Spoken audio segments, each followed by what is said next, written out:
Salut à tous et à toutes et bienvenue dans cette nouvelle vidéo. Après plusieurs mois d'absence sur YouTube, nous sommes enfin présents à vous faire une annonce d'ailleurs. Il s'agit de la nouvelle version d'Edi Niger qui est désormais disponible. Pour ceux qui ne connaissent pas c'est quoi Edi Niger, Edi Niger est la bibliothèque numérique nigérienne que nous avons créée pour but premièrement d'aider la population locale à trouver plus facilement les données du Niger quoi. Secondo aussi pour tous les particuliers en dehors des Nigériens, qu'ils soient africains ou même d'un autre continent. Il y a des livres intéressants, des contenus entrepreneuriaux qui peuvent intéresser tout le monde. Alors sans plus tarder, nous allons basculer sur les interfaces pour vous montrer réellement ce qui a été ajouté et ce qui rend cette nouvelle version vraiment intéressante. Voilà nous sommes bien sur l'interface d'accueil de login de la nouvelle version de l'application Edi Niger. À travers cette interface, déjà on commence à voir vraiment la nouveauté à travers l'effet flou et l'animation qui rendent vraiment beaucoup plus convivial cette nouvelle version. À présent, on va se connecter pour voir à l'intérieur aussi les changements. On se connecte sur ce premier onglet d'accueil. On voit tout en haut les panneaux d'annonce qui est beaucoup optimisé également. À travers ces panneaux-ci, il y a des informations à transmettre à tous les utilisateurs. Facilement, elles vont se faire dérouler et tout le monde sera informé à temps réel. Maintenant, tout juste en bas du panneau, on voit un nouveau bouton qui a été ajouté. Il s'agit d'ajouter un contenu. Là, c'est vraiment une ouverture à tous les particuliers qui font des créations, que ce soit des fiches d'exercice, des romans, des tutos, vraiment que la personne veut rendre ça accessible à un public large. Là vraiment c'est une ouverture directement, la personne va cliquer et renseigner les informations et transmettre à notre niveau les contenus.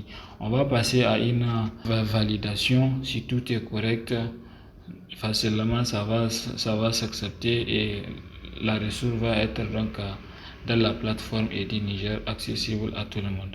Ça c'est un point. Maintenant deuxièmement, on a l'ajout du chatbot éducatif. Là il faut se rendre dans le troisième onglet pour le voir. On est là, Eduna. C'est vraiment un chatbot qu'on a intégré qui est adapté à notre bibliothèque numérique, qui va vous aider à simplifier un peu les parcours pour comprendre peut-être tel livre si ça existe dans la bibliothèque, ou bien vous pouvez même lui demander un résumé de tel livre. Il sera capable de vous en faire un. On peut commencer peut-être par les saluer. On va voir sa réponse.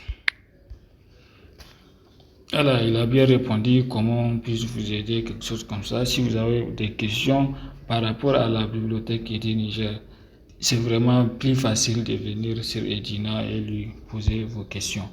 Maintenant, le troisième des points qui est ajouté dans cette nouvelle version qui est le mode nuit. Déjà actuellement, même moi je suis sur le mode nuit, vous pouvez le remarquer. Je peux basculer vers le mode clair. Dans les paramètres, on a un thème appliqué. On a jusqu'à 3 possibilités, le mode clair, le mode sombre et le mode système en fonction du mode de votre système. Si je bascule sur le clair, on voit bien tout est devenu clair. Je reviens sur le sombre, puis c'est ça qui m'intéresse. Maintenant, un autre point qui a été ajouté dans cette nouvelle version, c'est contacter directement avec contact direct avec les auteurs. Là aussi, c'est vraiment très intéressant. On revient sur les auteurs, ils sont ici en bas. Par exemple, si vous voulez avoir plus d'informations, si une œuvre de tel auteur vous intéresse, on clique sur celui-là. et que vous voulez peut-être avoir une collaboration avec l'auteur, ou bien s'il y a autre format du livre qui n'est pas présent, parce que vous pouvez peut-être mettre le PDF de la plateforme et vendre donc les formats livre, papier. Donc là directement, si en fonction de ce que l'auteur a configuré, s'il a mis son numéro directement, vous pouvez directement le contacter à travers ces boutons-là. S'il a mis son mail, vous pouvez déjà accéder à son mail et lui rédiger son message. S'il a mis aussi donc son lien WhatsApp, vous pouvez aussi donc lui écrire sur WhatsApp. Là aussi, c'est vraiment très intéressant. Maintenant, un autre point qui est ajouté, les chargements optimisés des contenus. En tout cas, là, on peut remarquer que c'est beaucoup plus facile, plus rapide les chargements, puisque beaucoup d'optimisations ont été apportées pour que vraiment le temps de latence soit réduit au minimum. Un autre point qui est ajouté donc dans cette version est donc l'optimisation du lecteur PDF. Ici, on peut rentrer dans un livre quelconque. On a un ici. On l'ouvre. On peut bien voir. Avant, c'était pas comme ça avec le lecteur. C'est beaucoup moins clair avant avec cette version. Mais maintenant, c'est vraiment optimisé et la responsivité aussi est vraiment là puisqu'on a fait beaucoup de tests sur divers écrans. Ça a bien donné. Voilà. Je crois que c'est la fin donc des différents points en dehors des autres choses qui sont techniques, qui ne vous intéressent pas directement, Voilà, j'espère que les démos vous a été vraiment utile et que vous avez compris la nécessité d'installer cette nouvelle version avec tous ces nouveaux points qui sont ajoutés, qui rendent vraiment l'application beaucoup plus rapide, beaucoup plus optimisée et beaucoup plus conviviale. Donc c'est la fin de cette vidéo. Si vous avez aimé, j'espère que vous allez nous faire des likes et vous abonner. Et aussi les liens de téléchargement de l'application, c'est ediniger.com, notre site officiel. Ça ne fait que 26 mégas, contrairement à l'autre version qui pesait vraiment beaucoup plus. Celle-là est vraiment beaucoup intéressante et beaucoup optimisée. Donc merci beaucoup. À une autre vidéo.